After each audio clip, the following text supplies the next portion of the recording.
우린 지난 한 주간 동안 헬로윈 축제라고 하는 이태원에서 있었던 거기서 일어난 사건 사고 때문에 나라가 몹시 혼란스러웠다는 것을 우리 다 압니다. 그 집사람이 여기 있지만 가끔 내려오면 저한테 그런 정치적인 이슈에 대해서 물어봐요. 어제는 헬로윈데이에 대해서 물어보는데 오늘 제가 그것에 대해서 설교를 할 거기 때문에 한마디도 안 했어요. 혹시 기밀이 새어날까봐. 네. 뭐 감춰봐야 그게 그건데. 지진, 태풍, 폭우와 같은 이런 자연재해를 우리는 천재지변이라 욕하는 사람은 없어요. 이 재앙이라고도 하는 거죠. 사람의 실수 또는 부주의, 고의로 일어난 사고는 인재라고 합니다. 이스라엘 역사에서 가장 부흥했던 시절이 다윗과 그의 아들 솔로몬 시대입니다. 다윗 시대는 그 시작이었다면 솔로몬 시대는 활짝 만개했던 시대입니다. 하나님을 지극히 사랑하고 하나님께서도 다윗을 인정하시고 사랑하셨어요. 그런 다윗 시대에 조차도 재앙과 재난은 있었다는 겁니다. 역대상 21장 14절에 이에 여호와께서 이스라엘 백성에게 전염병을 내리심에 이스라엘 백성 중에서 죽은 자가 7만 명이었더라. 굉장히 사망 비율이 높습니다. 지금 우리 코로나19로 죽은 우리 한국에서만 해봐야 이렇게 많지 않거든요. 근데 7만 명이 죽었다. 거의 상당한 퍼센트지의 사람이 죽었다고 보여집니다.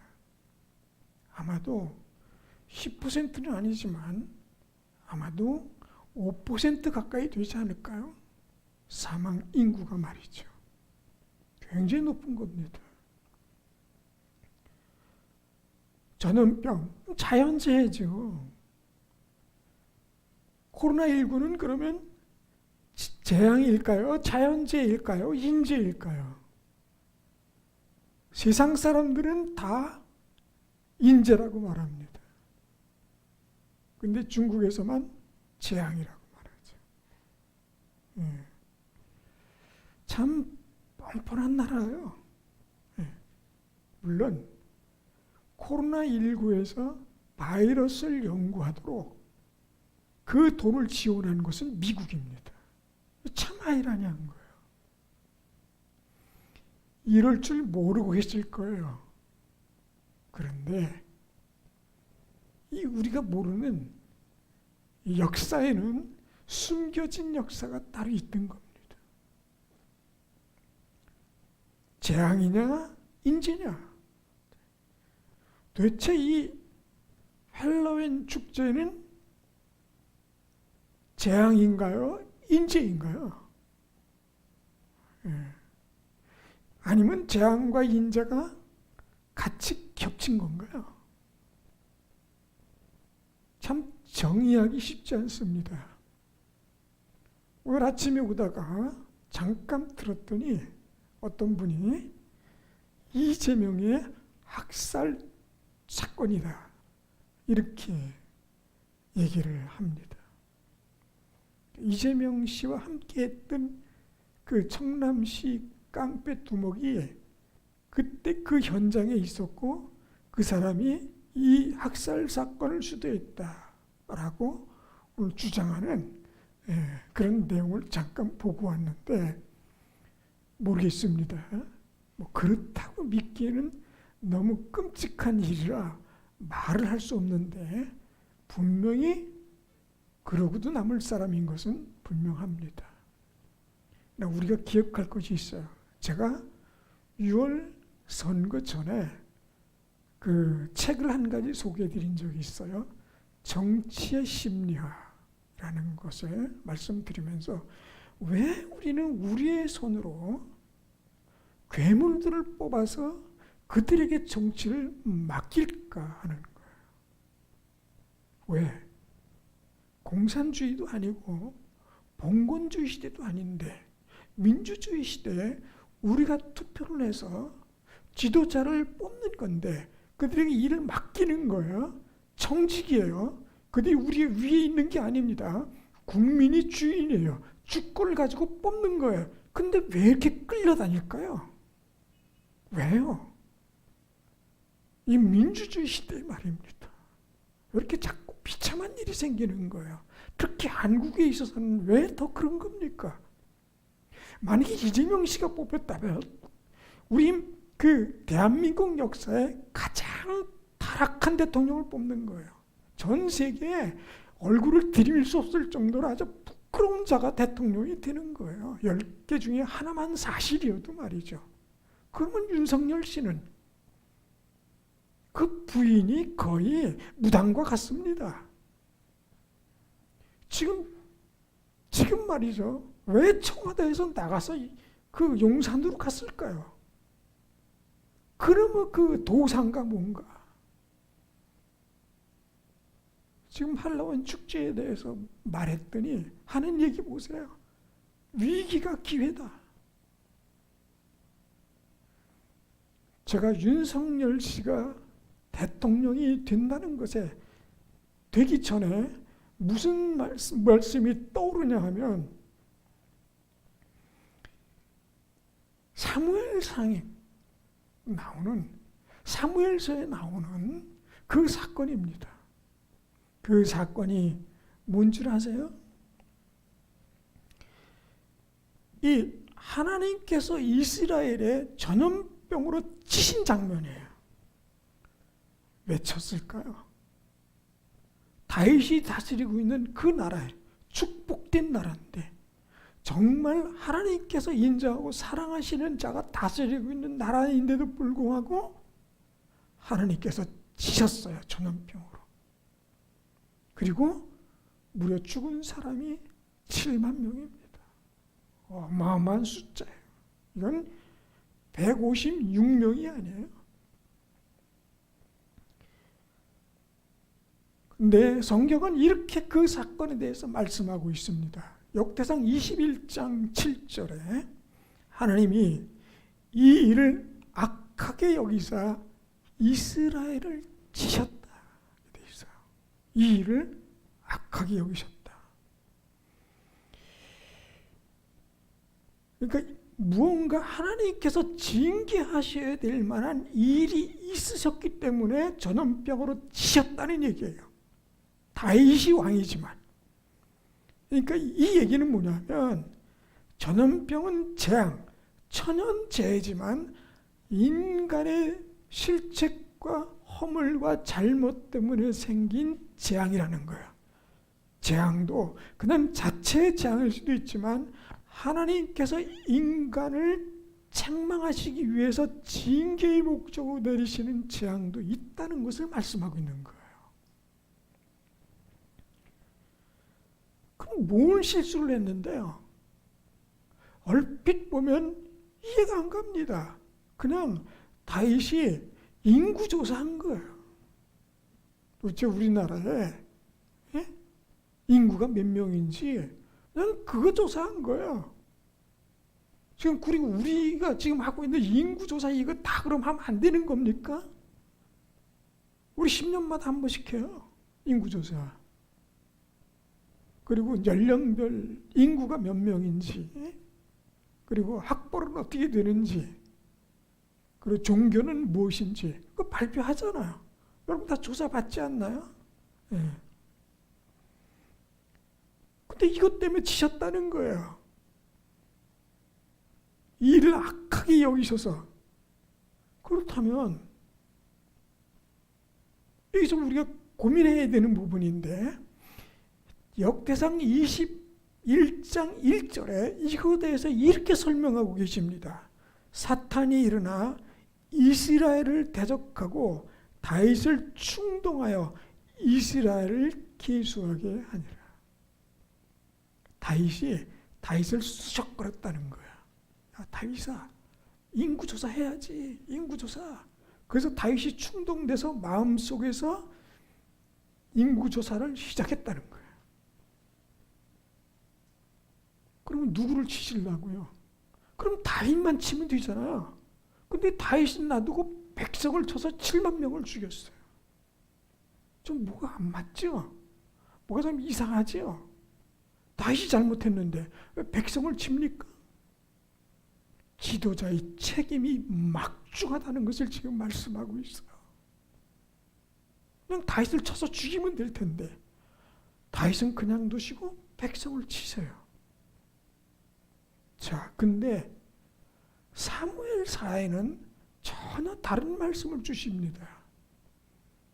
사무엘하 24장 1절에 여호와께서 다시 이스라엘을 향하여 진노하사 저희를 치시려고 다윗을 감동시키사 가서 이스라엘과 유다의 인구를 조사하라 하신지라.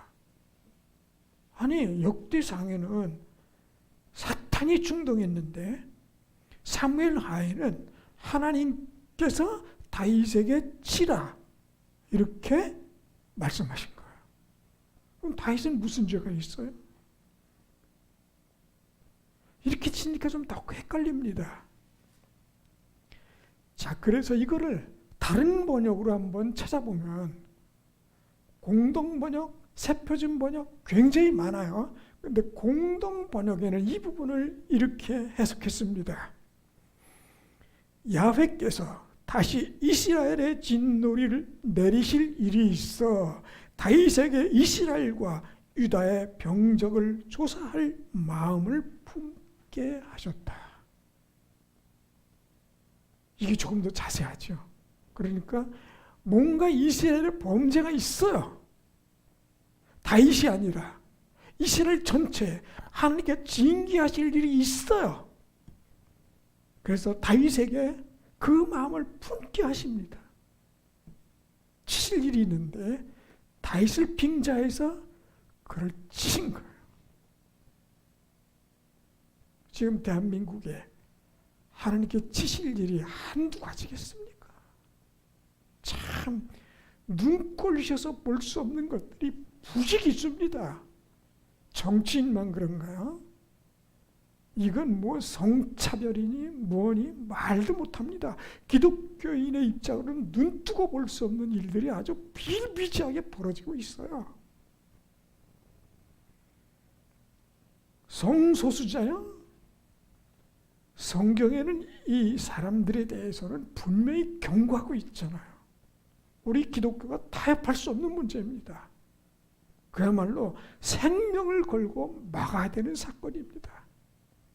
그런데 민주당에서는 이걸 통과시키려고 아주 혈안이 돼 있어요. 특별히 이재명 씨가 말이죠. 큰일인 겁니다. 이게 통과되면. 하나님께서 치실 일이 있을 때 국민을 치시는 거예요. 치실 때 누구를 빙자해서? 대통령을 빙자해서. 지금 저 용산으로 옮긴 거요. 그냥 옮긴 건 아니에요. 분명히. 저거 제가 윤석열 씨 부인이 그렇다는 걸 봤을 때 머릿속에 떠오른 게 잘못하면 큰일 나겠다. 하나님께서 이 나라를 치시려 하시는가? 두려움이 앞섭니다. 이거 156명의 젊은이들 죽은 거요. 여기서 끝내야지. 잘못했다가는 이게 시작일 수 있습니다. 국내 대형 인명사고를 우리가 살펴볼 필요가 있습니다. 광복구의 한반도에서 일어났던 대형 인명사고 가운데 1위는 김영삼 대통령 시절에 있었던 1995년 삼풍백화점 사건입니다. 기억나시겠죠? 그때 사망이 502명입니다. 실종이 20명이고요. 죽었겠죠. 실종이 너무 완전히 사람이 뭉개져서 더 이상 찾을 수가 없는 정도까지 이르렀어서 실종이라고 처리된 거예요. 그냥. 부상은 937명이에요. 어마어마한 숫자입니다. 왜 기독교 장로가 대통령일 때 그렇게 어마어마한 사건이 벌어졌을까요? 대통령을 치시려고 그런 걸까요? 아니면 이 나라에 하나님께서 교훈을 주시기 위해서 이 대한민국을 치신 걸까요? 그 다음 우리 대한민국에 아주 큰 슬픔을 준 사건은 박근혜 대통령 시절에 있었던 세월호 참사입니다. 그때 299명이 죽고 5명이 실종됐는데 단원고 3학년 학생들만 248명이 죽었어요. 그때 박근혜 대통령 탄핵됐지 않습니까? 우리가 아는 것처럼. 그런데 박근혜 대통령 가족을 보세요. 얼마나 비참하고 끔찍합니까? 아니 북한에서 간첩이 와서 아버지를 쐈는데 아버지는 군인이기 때문에 위험을 느끼니까 아주 납작 깔았어요. 그게 살았어. 역시 군인다고. 그 정도는 돼야지. 총알이 왜 대통령을 쐈는데 그 어머니에 갔습니까? 유영수 씨가 죽었잖아요. 예수님 안 믿는 사람들한테 죄송하지만 여사라는 말도 부끄러울 정도예요. 착하게 살기를 했죠. 그리고 그 아버지 어떻게 되는지 알지 않습니까? 부하에게 죽었어요. 총으로요. 그것도. 2사람이 총으로 죽었어요. 그러니 박근혜 씨는 이게 뭡니까? 이 집안이. 참 유경수 씨는요. 신불교인. 한 달에 한 번 묵가산에 있는 도선사에 철학기도를 한 사람입니다. 아주 신실한 불교인. 나라는 돌이킬 수 없는 끔찍한 고통을 겪었습니다. 할로윈 축제요? 그럼 우리 기독교인은 어떤 태도를 가져야 되나요? 이거 할로윈 이거 자연재해인가요? 인재인가요? 아니면 인재를 빙자한 자연인재인가요? 아니면 자연재해를 빙자한 인재인가요? 분명히 인간적인 실수들이 수없이 꼈어요. 보니까 신고했는데 무시했다. 신고했는데 출동하지 않았다. 왜 출동 안 했을까요?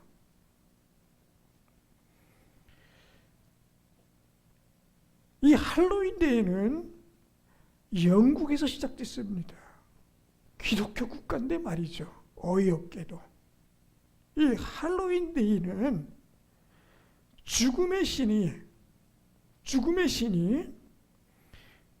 죽은 자들의 영혼이 내세로 떠나가기 전에 인간 세계를 찾는 날이 있대요. 그때 문이 열릴 때 그 지하세계에서 악령들이 올라오는데 악령들이 돌아다닐 때 우리 집에 해를 끼치지 말라 하는 그런 의미로 자기 집 앞에 음식을 차려놓고 제사를 드리는 거예요.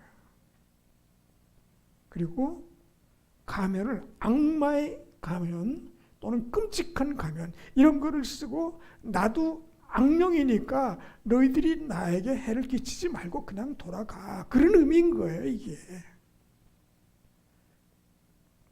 근데 그걸 우리가 하고 있어요. 아마 거기 기독교인 꽤나 갔을 거예요. 그냥 놀러 간 거겠죠. 가면 안 돼요. 그거 하면 안 돼요. 기독교인은 그런 것을 어떤 모양이라도 흉 내놓으면 안 됩니다. 사주관상, 풍수지리, 이런 거, 무당,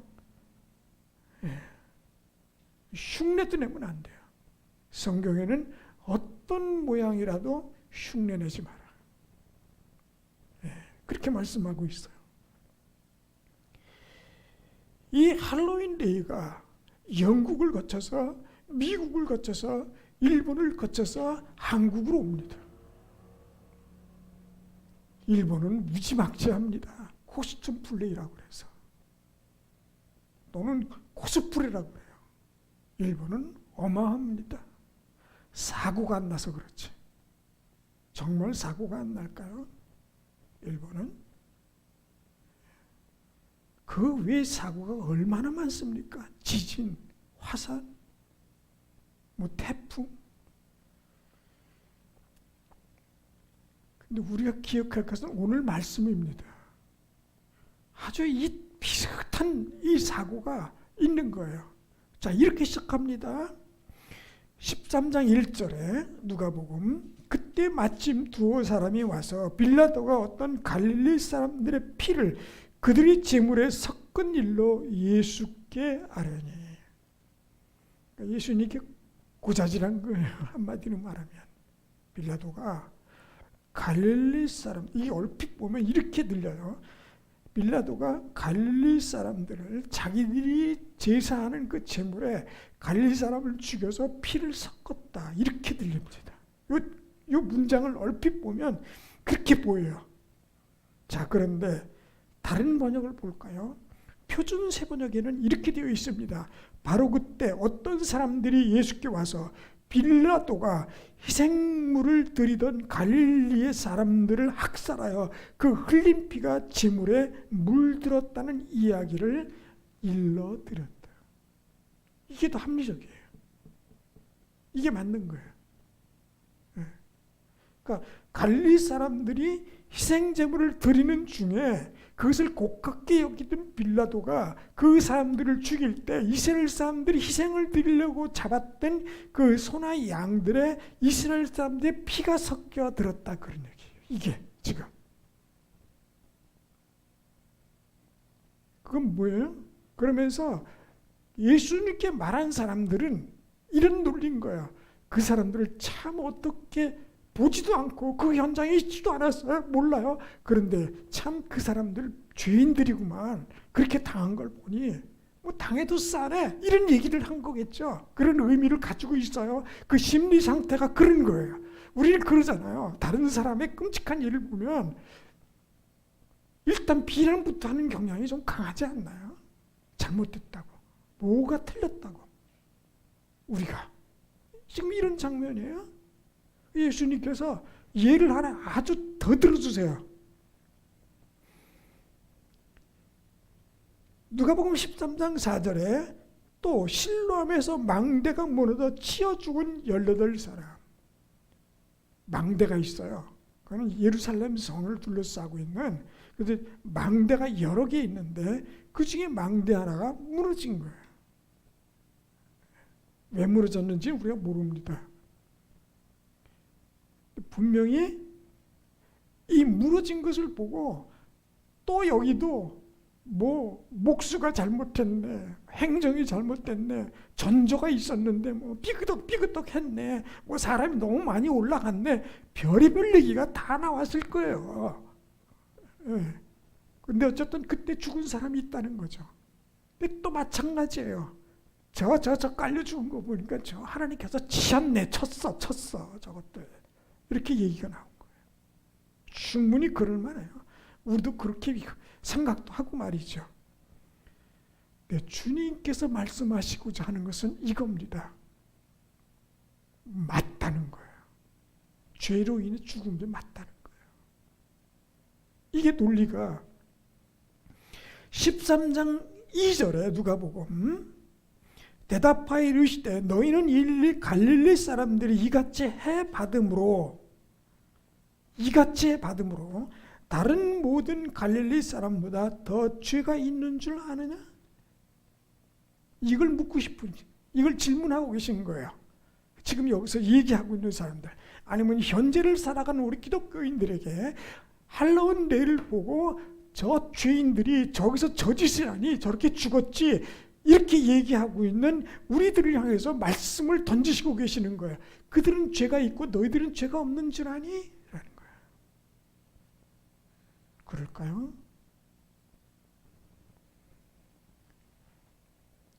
다른 모든 갈릴리 사람보다 또는 예루살렘에 거한 모든 사람보다 죄가 더 있는 줄로 아느냐? 라는 거예요.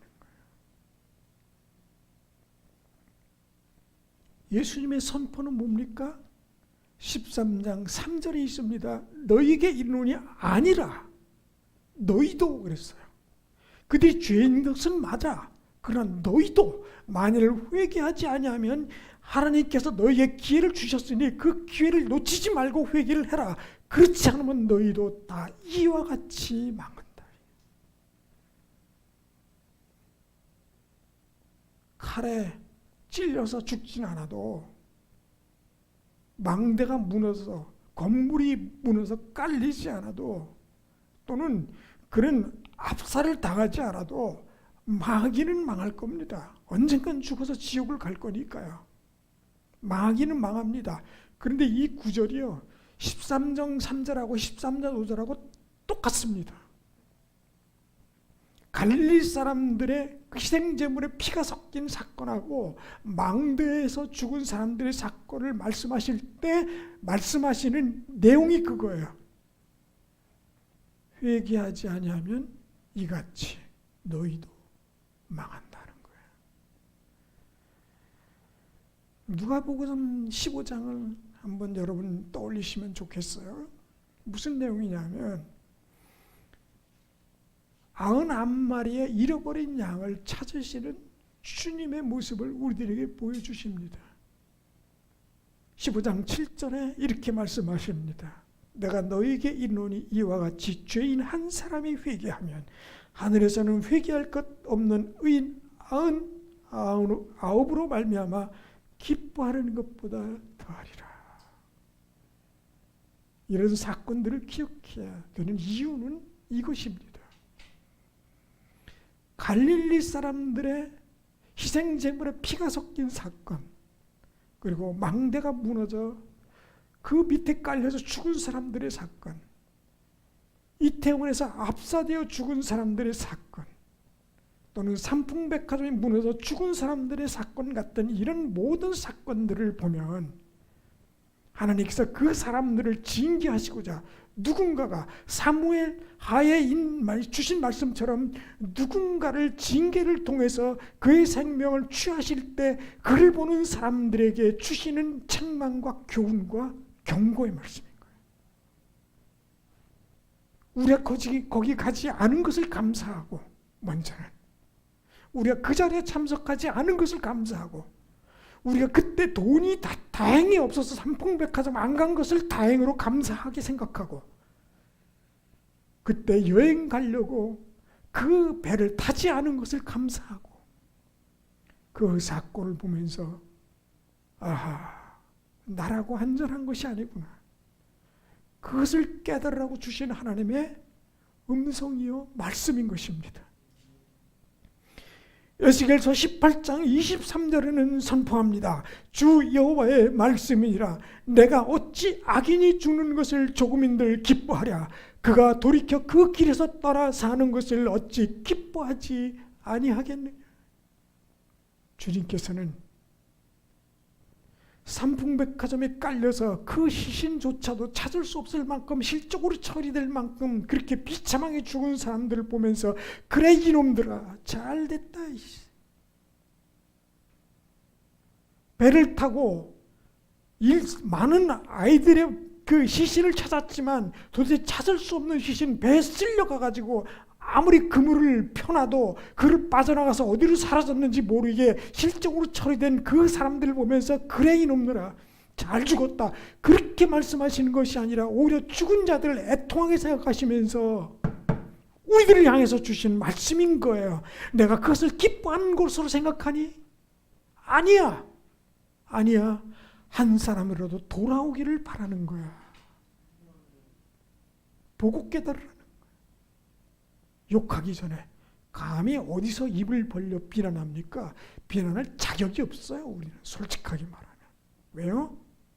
다 그리 될 것이지만 당이 우리를 좀 더 살려두신 것은 깨닫고 회개하고 하나님의 나라에 들어가기를 바라시기 때문에 그런 거예요.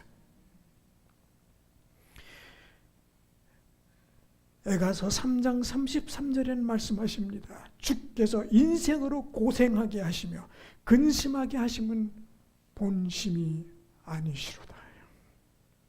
지금 좀 이런저런 일로 고심하고 근심하고 애타고 힘들고 고통스럽습니까? 하나님의 본심이 아닙니다. 왜 그걸 주셨는지는 모릅니다.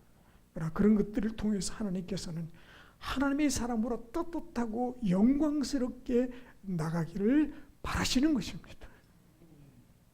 이제 너희도 그와 같이 되기를 바라지 않는다 하는 것이 주님의 뜻이고 말씀이십니다. 다시 기도합니다. 주님, 오늘 주의 말씀을 주심을 감사드립니다. 그들을 보고 우리는 비난하는 사람의 입장이 될 수 있겠으나 하나님, 저희가 그것을 보고 깨달으며 우리를 지금까지 살려주신, 그곳에 가지 않도록 그곳에서 보호해 주신 하나님의 사람으로서 하나님의 사람답게 회개하며 주님 기뻐하시는 하나님의 자녀가 될 수 있도록 인도하여 주시옵소서. 감사드리며 예수님 이름으로 기도드렸습니다.